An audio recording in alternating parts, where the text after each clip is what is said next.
तुळजाभवानी प्राथमिक विद्या मंदिर, संत ज्ञानेश्वर नगर, लातूर। हमारे इस पाठशाला के वर्चुअल क्लासरूम में आप सभी का एक बार फिर से हार्दिक हार्दिक स्वागत। तो बच्चों, आज हम हमारी 9वीं जो कविता है जिसका नाम है नीम, यह आज हम इसका अध्ययन करेंगे। देखो, तो नीम यह जो कविता है, यह कविता अभी आपके मोबाइल के जो डिस्प्ले है, मोबाइल की स्क्रीन के ऊपर यह कविता मैं आपको सबसे पहले सुनाऊंगा। इस कविता का श्रवण आप कीजिए।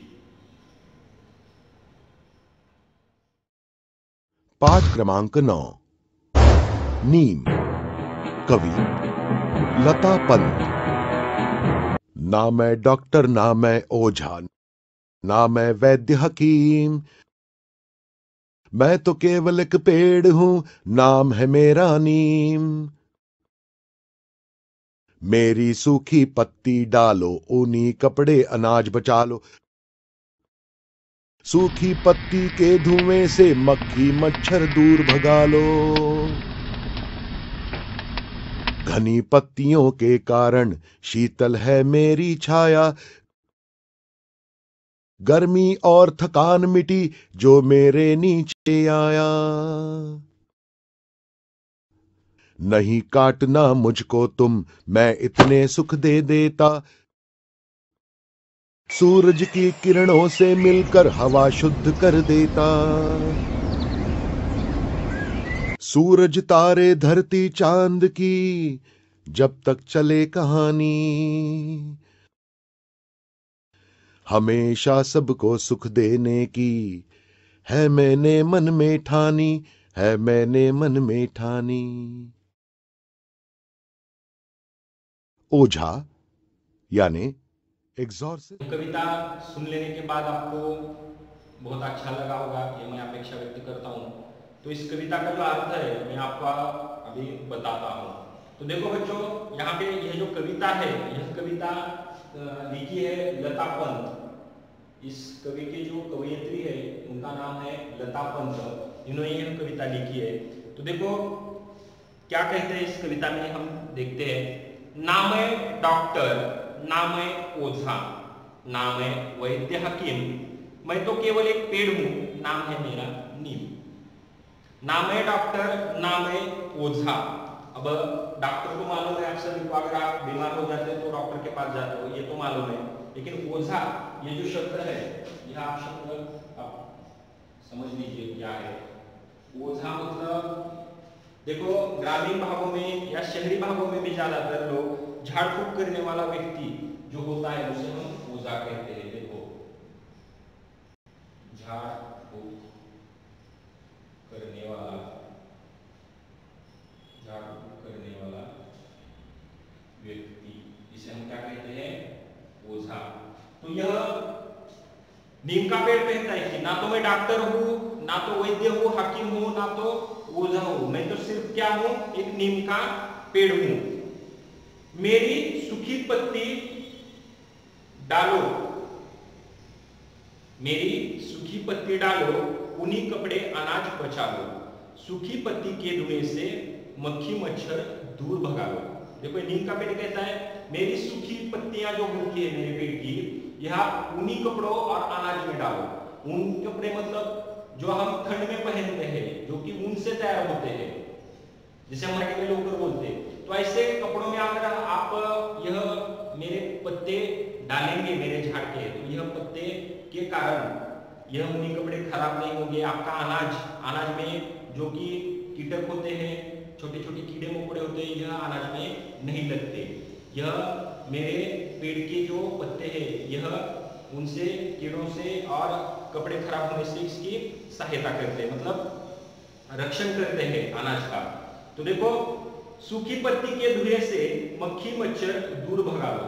और सूखी पत्तियां जो है, इन सूखी पत्तियों का धुआं करने से मक्खियां और मच्छर हमारे घर में नहीं आती है, हमारे आसपास नहीं फिरकती है। तो यह मेरी पत्तियों का उपयोग है। देखो, घनी पत्तियों के कारण शीतल है मेरी छाया, गर्मी और थकान मिटी जो मेरे नीचे आया। और मेरे झाड़ की जो पत्तियां है, यह बहुत घनी है, यह पत्तियां घनी होने के कारण मेरे नीचे की जो छांव है, इन घनी पत्तियों के कारण यह मेरी छाया जो है वह शीतल है। और गर्मी, ऐसी शीतल छाया में आने के बाद इंसान को या किसी भी जीव को गर्मी नहीं लगती है, उसकी थकान मिट जाती है इस छांव में आने के बाद। नहीं काटना मुझको तुम, मैं इतने सुख दे देता, सूरज की किरणों से मिलकर हवा शुद्ध कर देता।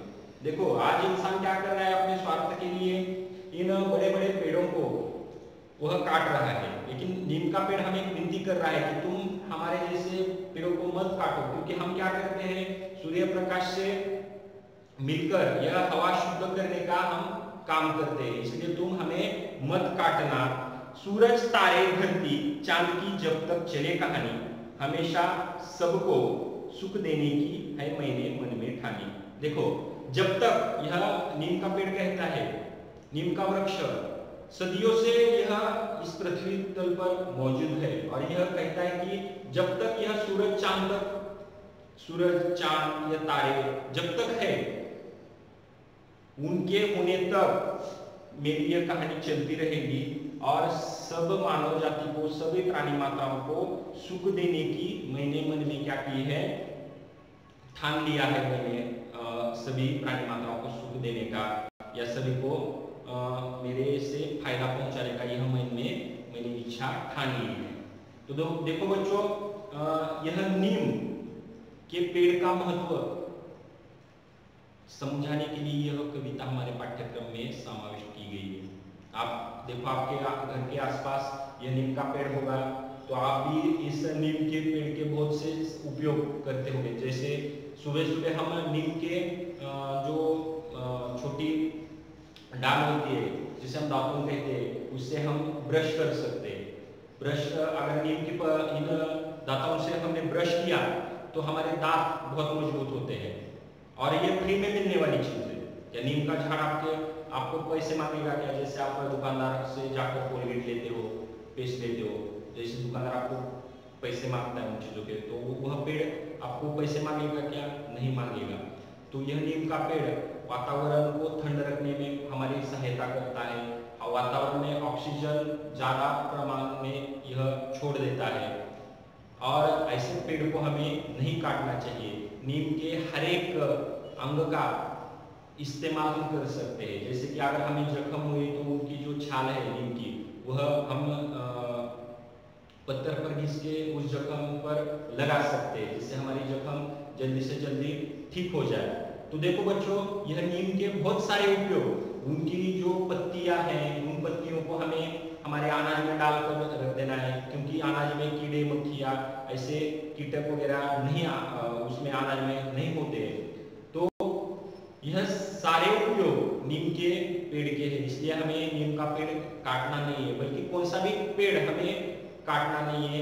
ज्यादा से ज्यादा पेड़ों का हमें मतलब यह ज्यादा से ज्यादा पेड़ हमें बचाने हैं, उनको लगाना है। इसे अगर ऐसा नहीं हम करेंगे तो यह सृष्टि का विनाश अटल है। अगर हम हमारे स्वार्थ के लिए सिर्फ पेड़ काटते ही रह गए तो एक दिन एक भी पेड़ नहीं बचेगा, और यह सृष्टि का अंत हो जाएगा। इसलिए हमें पेड़ पौधे लगाने हैं, उनको बचाना है। तो इस तरीके से हमारी यह जो नीम कविता है, यह कविता यहाँ पर समाप्त होती है। इसके ऊपर के जो प्रश्न उत्तर है, यह प्रश्न उत्तर आपके मोबाइल के स्क्रीन पर यहाँ पर मैं अभी दिखाई दे रहे होंगे आपको, और व्हाट्सएप ग्रुप पे भी मैं ये प्रश्न आपको डाल दूंगा।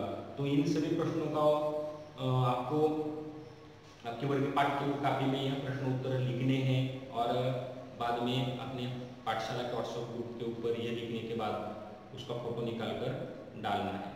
तो बच्चों, इस तरह से हमारी यह नीम कविता समाप्त हो जाती है। तो सभी से मेरा एक अनुरोध है, इस कोरोना महामारी की वजह से आप घर में रहो, सुरक्षित रहो। Stay home, stay safe. धन्यवाद।